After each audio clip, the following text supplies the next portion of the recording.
Hoy para mí es un día especial, hoy saldré por la noche. Podré vivir lo que el mundo no está cuando el sol ya se esconde. Podré cantar una dulce canción a la luz de la luna y acariciar y besar a mi amor como no lo hice nunca. ¿Qué pasará? ¿Qué misterio habrá? Puede ser mi gran noche. Y al despertar ya mi vida sabrá algo que no conoce.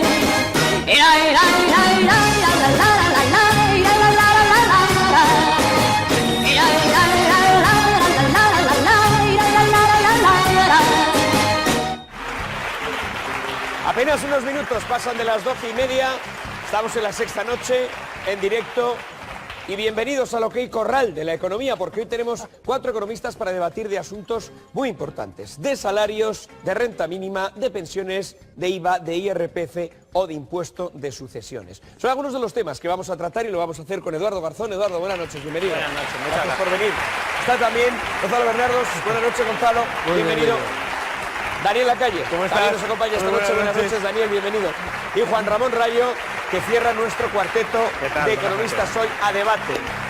Sí, pues la pregunta es de qué sistema podemos tirar para garantizar el futuro de las pensiones, si es que este se puede garantizar. Eduardo. Bueno, en primer lugar, lo que hay que tener en cuenta es que nadie se va a quedar sin cobrar su pensión, ¿no? A pesar del miedo que haya por ahí pulupando, ¿no? Es importante tener en cuenta esto porque lo que sí está en riesgo, en cualquier caso, es la cantidad de las pensiones y por lo tanto la capacidad adquisitiva de los pensionistas, ¿no? Porque evidentemente lo que se plantea es si ese nivel será suficiente o no, pero eso es un debate de todas formas perverso, porque en España el sistema público de pensiones gasta menos de la media de la Unión Europea, ¿no? Y además España gasta menos que la Unión Europea, en torno a un 1% del PIB. Y en realidad es todavía menor que lo que gastan, por ejemplo, otros países como Francia o Austria. Es decir, el problema no es que haya unas pensiones elevadas y que tengamos un sistema público muy generoso, sino que en realidad hay una insuficiencia de ingresos y por eso hay un déficit en la seguridad social. Por lo tanto, lo que hay que hacer es aumentar los ingresos para que haya superávit en la seguridad social, y eso se hace, pues evidentemente teniendo en cuenta que hoy día tenemos muchísimo paro y por lo tanto no hay muchos ingresos porque hay cotizaciones sociales. Lo que hay que hacer es incrementar la cantidad de empleo y además que sea de una remuneración de una calidad aceptable, ¿no? Teniendo en cuenta también que hay que combatir el fraude fiscal, el fraude laboral, teniendo en cuenta también que hay que combatir pues todas las triquiñuelas que hacen los empleadores y por supuesto tener en cuenta que hay también otra serie de medidas con las cuales si las adoptáramos en unos cuantos meses acabaríamos con el problema de las pensiones de un plumazo. Voy a seguir por Daniel Lacalle. Efectivamente, las pensiones no están en peligro, estamos totalmente de acuerdo, pero es cierto que hemos tenido una enorme brecha en los ingresos, pero no ha sido porque los ingresos se hayan desplomado. Los ingresos en el año 2007 eran aproximadamente, bueno, pues unos 117.000 millones. Ahora mismo, en la última cifra, pues son un poco más de 121. ¿Qué es lo que ha ocurrido? Lo que ha ocurrido fundamentalmente es que los gastos, 97 millones, se han ido a unos 139. Bien. Es verdad que no es una cantidad muy importante con respecto al Producto Interior Bruto, por lo tanto no podemos pensar desde un punto de vista de financiabilidad que nos tiene que preocupar en un país que gasta más de alrededor del 40% del Producto Interior Bruto en gasto público, que un 12 más o menos sea el problema. Pero es verdad que lo que tenemos que hacer es dos cosas. Primero, si lo que hubiésemos querido hacer es sostener la hucha de las pensiones, porque tienen ustedes que entender que la hucha de las pensiones se suma o se resta a la deuda pública y por lo tanto funciona a nivel de contabilidad nacional exactamente igual que si se hubiesen endeudado. Se hubieran tenido que hacer dos cosas. Uno, recortar las pensiones, y eso no ha ocurrido. Dos, muy importante, endeudarse. Tres, aumentar los impuestos, mucho más. ¿Qué es lo que pasa con cualquiera de estas? Primero, obviamente, nadie quiere recortarlas. Segundo, endeudarse es lo mismo que sacar dinero de la hucha de las pensiones. Tercero, aumentar impuestos, ya se ha visto en los países que lo han hecho, como por ejemplo... Yo soy Peppa Pig. Este es mi hermano pequeño George. Esta es Mamá Pig. Y este es Papá Pig. Que han recortado las pensiones. O sea, que lo que tenemos que plantearnos es cómo reducir este gap. Bien, ese gap, como se reduce, es creando mucho más empleo. 20 millones de personas en la fuerza laboral. Segundo, una vez que se reduzca el stock de desempleo, suben los salarios, en euros, perdonadme, en euros, suben los salarios y por lo tanto también las cotizaciones sociales. Gonzalo Bernardos. Mira, dos alternativas. Chile o España. Vale. Chile es el sistema que es el ideal para muchas personas que son de derechas. Dicen que es el sistema que tú cobras según lo que aportas. Sí. Últimos datos. En Chile lo que se cobra de pensión en relación al salario es el 34%. En España el 81%.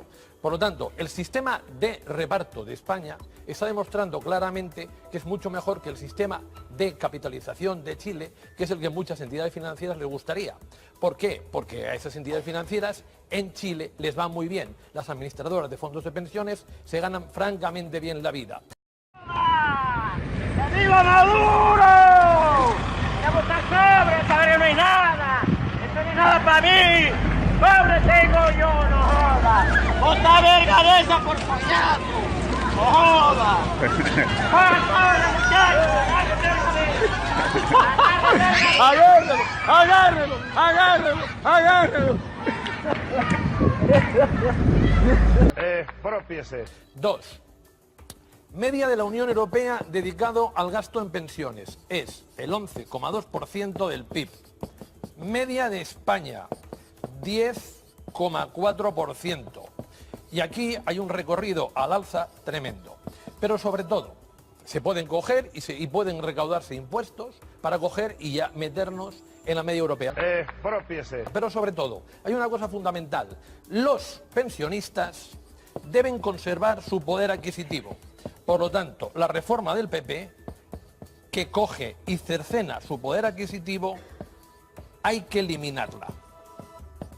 ¿Qué dice la reforma del PP que cercena el poder adquisitivo de los pensionistas? Dos cosas.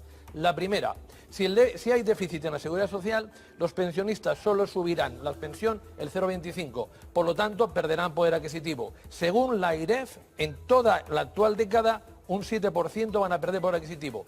3, y lo peor, a partir del 2019, si la esperanza de vida aumenta, y por ejemplo aumentan un 10%, solo porque haya aumentado un 10%, la pensión de jubilación se le reducirá en un 10%. Por lo tanto, los pensionistas, tal y como está programado la situación actual y la legislación vigente, saben que en los próximos años van a perder poder adquisitivo. Y yo me pregunto, Iñaki, ¿y qué está haciendo el PSOE? ¿Y qué está haciendo Podemos para no asegurar las pensiones de todos los españoles y que cuando sean mayores las personas puedan tener una vida digna?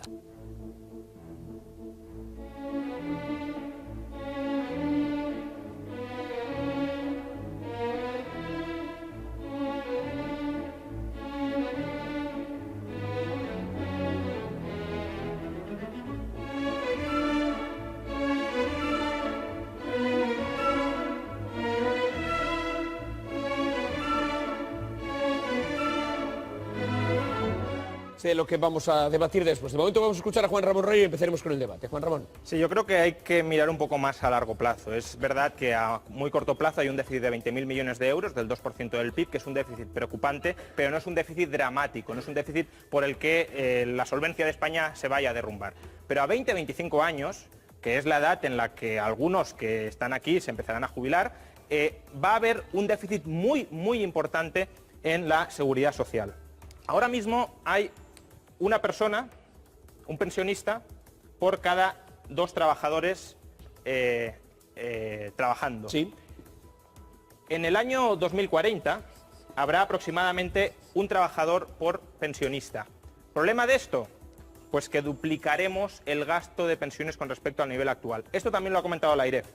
En el año 2040-2045, si no hay cambios en el sistema de pensiones, gastaremos en pensiones públicas la mitad de todo el presupuesto nacional, más del 20% del PIB. Esto no hay ningún país europeo que lo soporte, no hay ningún país europeo que lo pueda pagar. De hecho, cuando se plantea la necesidad de subir impuestos para financiar las pensiones, la cuestión es, ¿a quién se le suben los impuestos?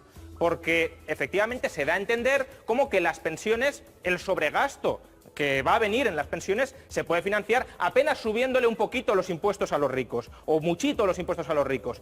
Vamos a ver, estamos hablando a 20 años vista de un aumento del gasto en pensiones de 10 puntos del PIB. 10 puntos del PIB.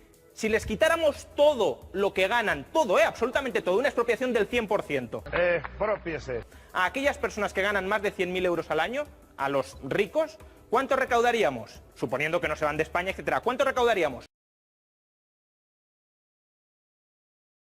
2% del PIB. 10% del PIB que va a aumentar el gasto en pensiones, 2% del PIB en rentas de más de 100.000 euros. No se va a financiar el aumento del gasto en pensiones vía impuestos a los ricos. Se va a financiar vía impuestos a las clases medias. ¿Cuánto es la masa salarial de las clases medias? De aquellos que ganan menos de 60.000 euros al año. 26 puntos del PIB. 2 puntos frente a 26. ¿De dónde creemos que van a salir los ingresos? De más IRPF, de más IVA, de más impuestos como en Francia, que son impuestos en todas las nóminas, no solo en las nóminas de los ricos, y por tanto, ¿nos van a mantener el poder adquisitivo de las pensiones o nos van a pegar un sablazo brutal vía subida de impuestos para decirnos que nos mantienen el poder adquisitivo de las pensiones? Más bien lo segundo.